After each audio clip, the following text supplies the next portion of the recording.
and to give us scripture. Scripture, it should be present, you know? Scripture should be present. I want to talk today about the importance for Christians of the solidity of the soul, of solidifying your soul as a Christian. And I want to talk about it because in the Western Christian church today, there are too many examples of easy come, easy go Christians. Christians who drop Christianity at the drop of a hat, who abandon the faith almost overnight. And I think it is because, as Christians, we are not cultivating the solidity of the soul. Now, what do I mean by solidity of the soul? I mean by solidity of the soul this idea of self-assurance, self-confidence, self-assertion, self-energizing, self-responsibility of your Christian identity and living it outward in your life. The Apostles instruct us in 1 Corinthians 16, verse 13. It says, "Be on the alert, stand firm in the faith, act like men, be strong. Let all that you do be done in love." You see, the meek man Christianity that passes for so much of Western Christianity is not the Christianity that is taught in the Bible. The Bible teaches the idea of a self-assured, self-confident faith. It says that we are to be on alert. That means to be aware of our surroundings, to be aware of how... Have we lost anything? Good. That we have to be aware of how our faith is to stand firm. How we are to be aware of how our society impacts us and affects us. But many Christians are not aware of how they are imbibing and absorbing ideologies and beliefs, values that are not rooted in the Christian faith. The scriptures say to be alert. It also says to stand firm in the faith. Well, stand firm against what? Against opposition, against those that would oppress us, against those that would stand against us, against those who would seek to make us non-Christian in our values, non-Christian in our beliefs, like those who demand that we accept political ideologies that are not compatible with Christian values, like multiculturalism, or those that demand that we accept belief systems that are not compatible with a Christian worldview, like relativism. We Christians must reject all of these things and stand firm in the faith. We must act like men. What does it mean to act like a man? It means to shoulder responsibility without wavering. It means to bear your load. It means to stand upright, chest out, chin up, walk forward. Not to shrink, not to shrivel, not to cower. But so many Christians are wimps because the kind of church culture that we've developed in the West is anything but acting like a man. It's acting like a boy, like a child, a snowflake Christianity that melts under the slightest consideration of heat. In 1 Timothy verses 18 to 19, it reads, "This command I entrust to you, Timothy, my son, in accordance with the prophecies previously made concerning you, that by them you fight the good fight, keeping faith and good conscience, which some have rejected and suffered shipwreck in regard to their faith." We are called as Christians to fight the good fight. That means that you stand up for Christian values. When Christianity says that abortion is wrong and the world says that abortion is right, then we Christians take on the motto Athanasius contra mundum, Athanasius against the world, Ecclesiam contra mundum, the church against the world. We Christians are called to fight valiantly under the banner of Christ against sin, the world and the devil. And that means that when the state says to us that it has redefined marriage, we say, you have only redefined marriage for you, not for us. We reject your redefinition. The sacrament stands as given by God that marriage is between a man and a woman. When the state says that your gender can change, that a man can be a woman and a woman can be a man, we say that that is what you believe. That is not what we believe. And if you accuse us of a hate crime, then so be it. Being a martyr is a part of what it means to be a Christian. We are called to fight the good fight of faith. It says, keeping the faith with a good conscience. That means you keep it. You instill it within yourselves. You live it out in the choices that you make, in the values that you choose to live by, even if that means you suffer. Doing things in good conscience means that if you are convicted in your conscience that you cannot go along with a state and its teaching, or with an ideology and its beliefs, as no Christian can when it comes to liberal progressive thought, communist thought, nationalistic thought, Nazism, fascism, or Islam, or Hinduism, or Buddhism. It means that we stand against these ideologies, that we fight the good fight. Fighting the good fight means that you use your intelligence and your wit. You don't just charge into the crowd like a brawler. You use strategy, you use tactics, you outwit your opponent. That's how you win fights. You don't win fights by just standing there and letting them pound you from all sides. But you do it in good conscience, because as your faith solidifies, as your identity as a Christian grows, you will find that it impacts what your conscience tells you you can and cannot do. And so you must be in good conscience, because God, one of the things that God will judge you for is how you kept a good conscience, how you kept the conscience that He gave you, which some have rejected and suffered shipwreck in regard to their faith.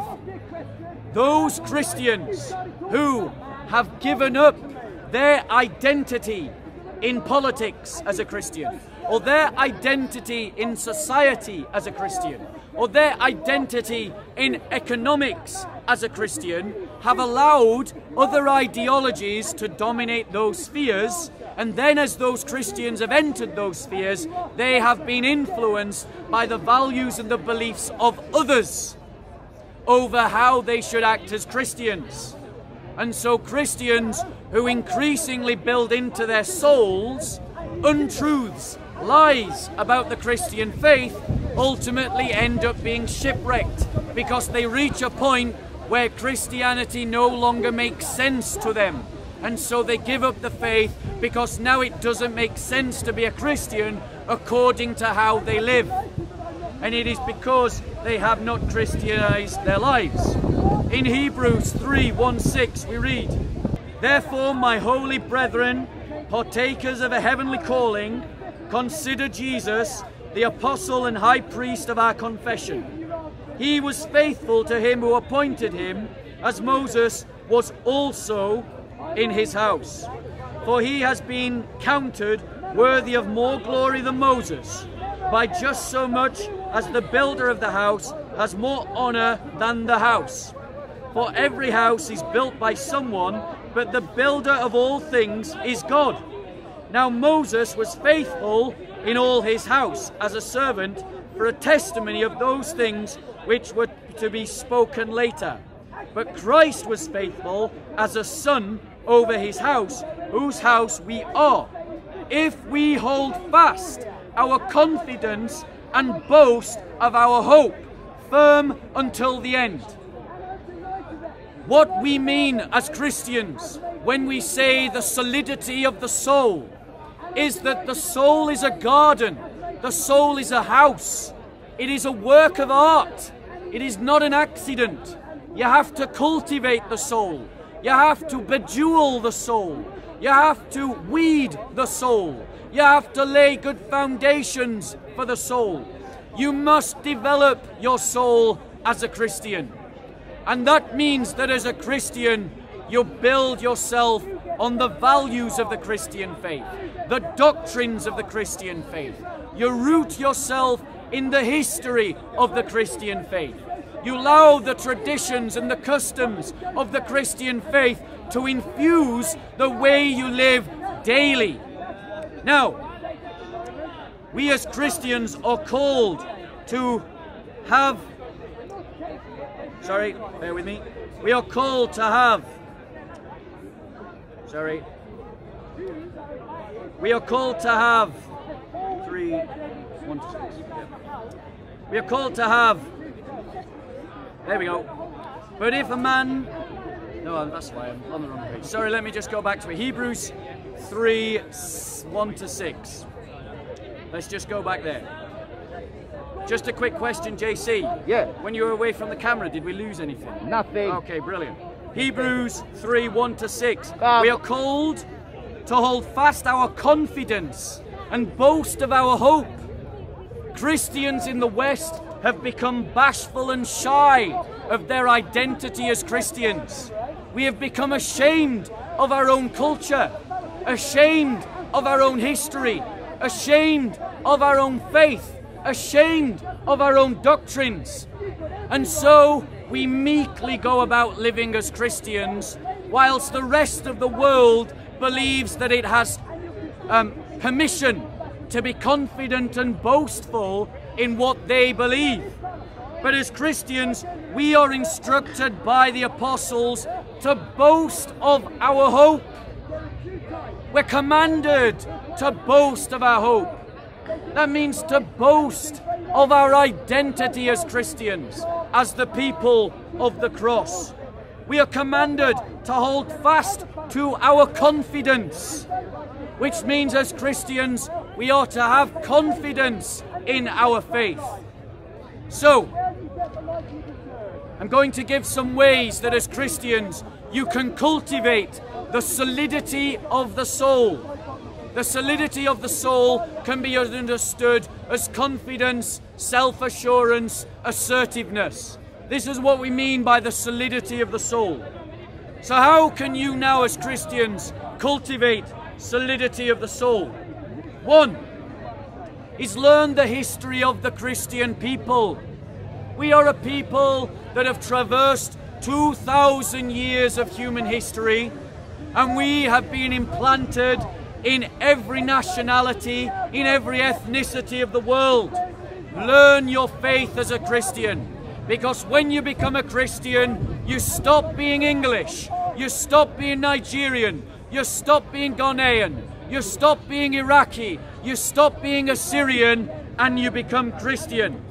Take pride in your identity, your history as a Christian, where that history permits.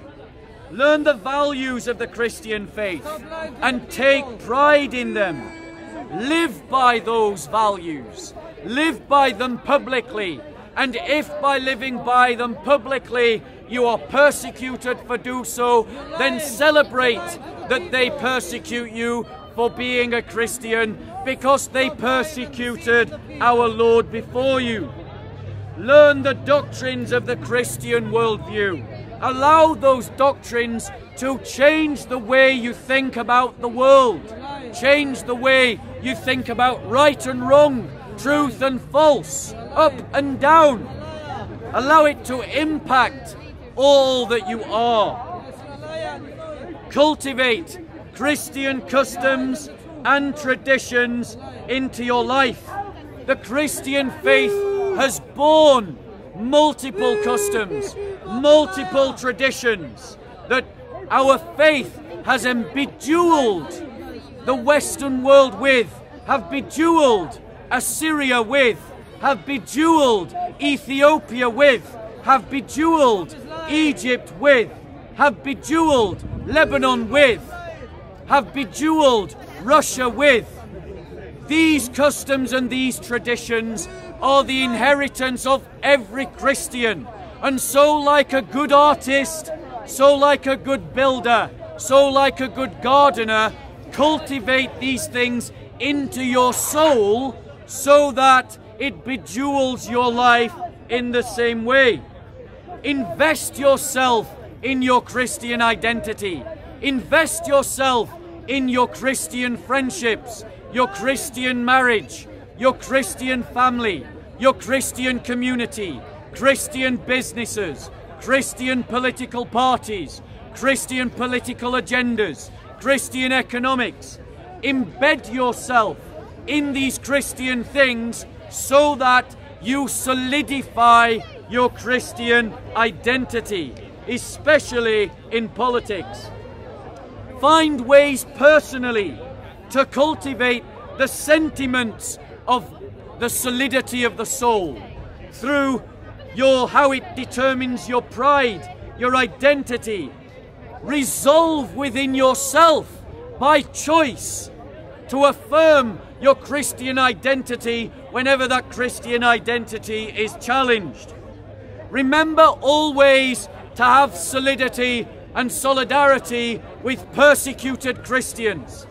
Nothing will make you more resolved to stand as a Christian if you keep before yourself in memory the blood of the martyrs in Nigeria, the blood of the martyrs in Egypt, the blood of the martyrs in Ethiopia, the blood of the martyrs in Iraq, the blood of the martyrs in Syria, the blood of the martyrs in Pakistan, the blood of the martyrs in Korea, the blood of the martyrs in Burma, the blood of the martyrs in China. They demand a response upon the soul of every Christian around the world, and nothing will make you more determined to stand as a Christian if you remember the blood of the martyrs and the cause of the confessors. Read often the lives of Christian champions of old, the Agios, the holies, the saints, those who went before us in that great pilgrimage of faith towards our heavenly home. Remember what they went through, the challenges that they faced, the cost that it cost them to be a Christian in the face of opposition, and seek to emulate them in your own walk as a Christian. Practice spiritual devotions towards our Lord, and the Christian church is replete with advice and guidance upon spiritual devotions. Just type into Google Christian spiritual devotions and you will find a legion of advice and guidance about how you can cultivate spiritual devotion. Finally, and then I'm going to open up to questions. Affirm your Christian identity publicly. Do not be ashamed of the cross. Wear your cross. Do not be ashamed of dressing like a Christian, modestly, even if others think that it is strange. Do not be ashamed to pray. Do not be ashamed to profess the gospel. Affirm your faith publicly, whatever the cost. So, those are ways that you can cultivate the solidity of the soul as you are instructed to by apostolic teaching. Any questions? Sir, the Christian church has not been a sodality since the time of the Great Schism in about 1261. So do you stand with Athanasius or with Sergius? Okay, so the question is that Christians have been divided in history. So who do I stand with? Athanasius or someone else? Sergius. The answer is I stand with Athanasius because Athanasius stood against Arianism. And Arianism is a heresy condemned by the church in 325 by the collective will of the bishops of the church. Okay, fair enough. Thank you. Christian identity is not rooted in the institutions of the Christian community. It is rooted in a system of beliefs and values and the shared heritage and history of those people who uphold those values and those beliefs. Any other questions? Yes. Yeah. Do you believe that Christians in this country are being persecuted at the minute under coronavirus legislation? So, are Christians being persecuted under coronavirus legislation? No, absolutely not. The reason why I say this is because that legislation applies to everyone. It doesn't just apply to Christians. If it only applied to Christians, then we could say that it was discrimination or persecution. However, Muslims have to follow the same legislation. Jews have to follow the same legislation. The humanist society has to follow the same legislation. We Christians must not scandalize the cause of the martyrs by claiming victimhood where victimhood does not exist. If we claim that we are being persecuted falsely in this country, we make a mockery of Christians who are dying for their faith by the thousands in Nigeria, or dying for their faith by the thousands in Sudan, or in Ethiopia, or in Pakistan, or in Iraq, or in Syria. So there should be no claiming of false victimhood. And that is an example of false victimhood. Any other questions?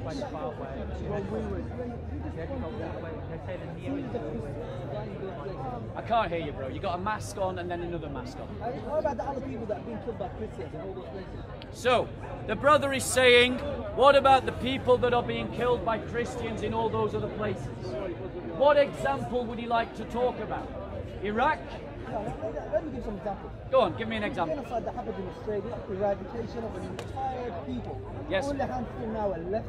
The eradication of the South American Indians, eradication within one generation of 90% of the population, eradication that happened in Africa, eradication that happened in all those places, and colonization of those places, bicycled under the Bible, and the genocide that's advocated by Lord Jesus himself, in the Bible himself. How would you deal with all those violent values? So let me address the point, and hopefully the brother will not interrupt. However, I cannot take lectures from Muslims about discrimination and persecution. I will address the examples that he gave in a summary line. The New Testament, notice he's interrupting. What a surprise. Where have we heard this kind of behavior before? So ladies and gentlemen, he's raised a question. Now let me answer the question as I choose to. So, ladies and gentlemen, Islam has within its teachings and the example of its prophet genocide. When the Banu Quraysh, a Jewish tribe, were conquered by Muhammad, Muhammad oversaw the mass murder of over 900 Jewish men.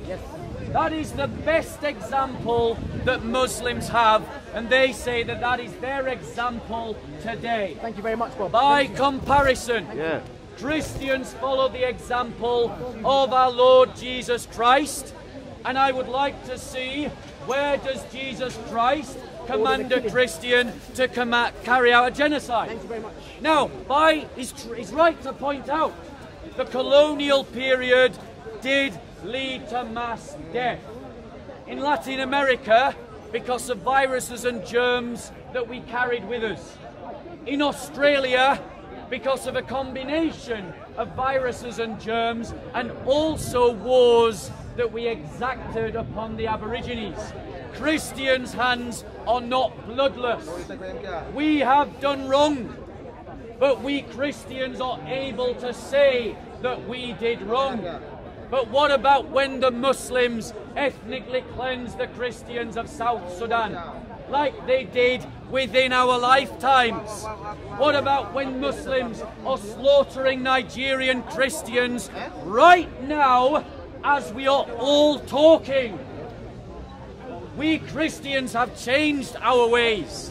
The Muslims for 1400 years have continued to butcher and murder like ISIS did in Iraq and Syria, in a direct copy of what the Ottoman Empire did, and what the Abbasids did, and what the Umayyads did.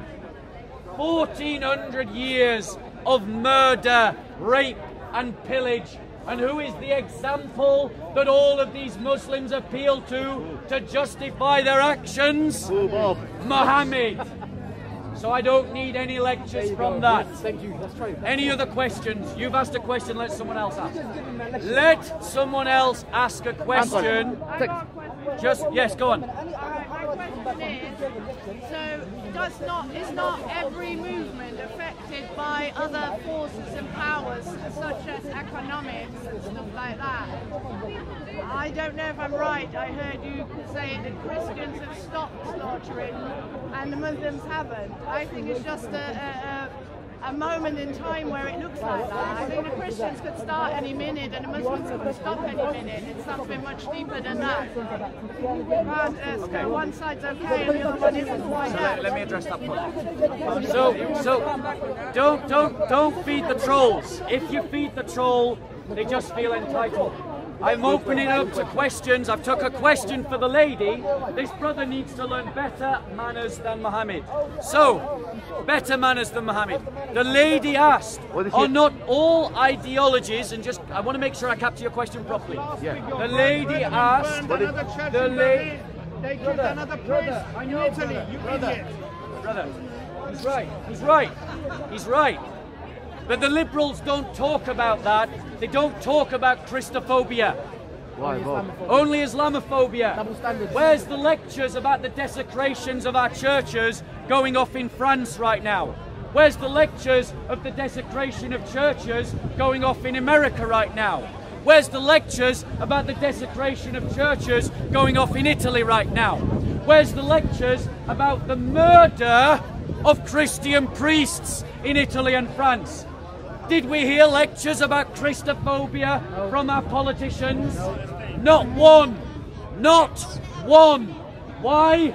Because the liberal do-gooder virtue signalling hypocrites are only able to see one kind of prejudice, and it's filtered through ethnicity. So that means because Islam is a mainly ethnic religion, we can't talk about the prejudices emanating from within the Islamic community. But we can talk about Islamophobia, because Islamophobia is mainly perpetrated by white nationalists. So that's the problem that we have, and we Christians, brother, stop feeding the trolls, please. Brothers and sisters, focus on me, please. We Christians need to be better at calling out the hypocrisy of liberals and forcibly challenging them in the media, on Question Time, in political hustings, to call out Christophobia and not ignore it. But they do. But now coming back to the lady's question, that's why you shouldn't jump in. Coming back to the lady's question. The question is, are not all ideologies affected by economic societies, by economic and social influences? Have I captured your question correctly? So I've captured the question correctly. The lady is right.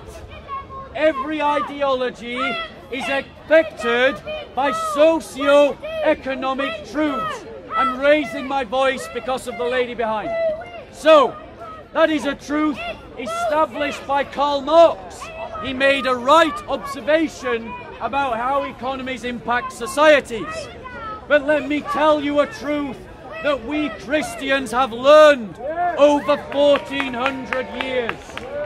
When anti-Christian ideologies like communism, Nazism and Islam dominate the political, the sociological and the economic moribounds and norms of society, Christians are persecuted.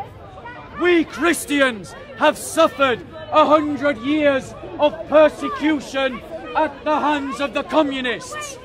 We Christians have suffered 1400 years of continuous persecution at the hands of Islamic states. Why should I not oppose such ideologies when such ideologies oppose me? When such ideologies will lead to my persecution and the persecution of my brothers and sisters. It is not a crime to stand up against a tyrannical ideology. We're all okay to stand up against Nazism and we should. We're all okay to stand up to communism, and we should. But that means logically we can all stand up to Islam and Islamification, and we should. Don't be ashamed to stand up to a tyrannical ideology. Islam leads to the persecution of the church. It is persecuting the church right now. It has persecuted the church for 1400 years, and it is time that we Christians get a spine, grow some balls, and stand up for our Christian faith. These questions about the mask and about wearing the mask are a total distraction to the real issues the church faces, and it is an embarrassment that so many Christians have bought into the anti-lockdowner protests and the BLM protests. If you're a Christian and you can protest against these things, then why can you not protest against the mass murder of Christians in Nigeria, the bombings of churches in Pakistan, the legal discrimination against Christians in Malaysia, against the Christian discrimination in Indonesia, against the fact that in Saudi Arabia you can't even legally be a citizen and a Christian at the same time? Where is your consistency, O Church? Any other questions? Okay. Are there any other questions, or are we all done?